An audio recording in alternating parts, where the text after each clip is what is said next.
പിതൃകർമ്മങ്ങൾക്കായി ആയിരങ്ങളാണ് ആലുവ മണപ്പുറത്ത് ബലിതർപ്പണം നടത്തുന്നത്.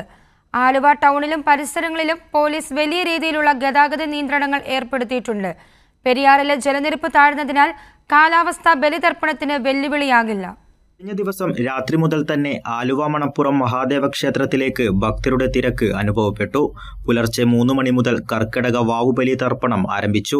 പെരിയാറിലെ ജലനിരപ്പ് താഴ്ന്നതിനാൽ കാലാവസ്ഥ ചടങ്ങുകൾക്ക് വെല്ലുവിളിയായില്ല.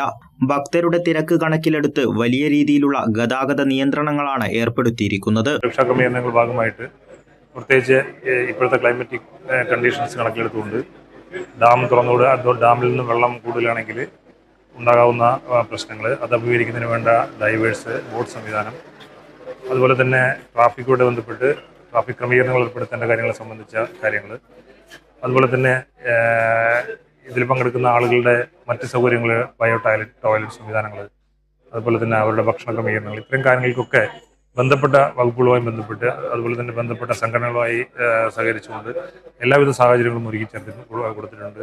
3 ഡിവൈഎസ്പിമാരുടെ നേതൃത്വത്തിൽ 450ഓളം പോലീസുകാരെയാണ് വിന്യസിപ്പിച്ചിരിക്കുന്നത്.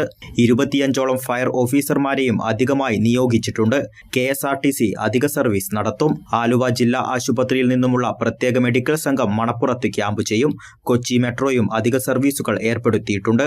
ബോംബ് സ്ക്വാഡിന്റെ നേതൃത്വത്തിൽ മണപ്പുറത്ത് പരിശോധന നടത്തി സുരക്ഷ ഉറപ്പാക്കി. കൈരളി ന്യൂസ്, കൊച്ചി.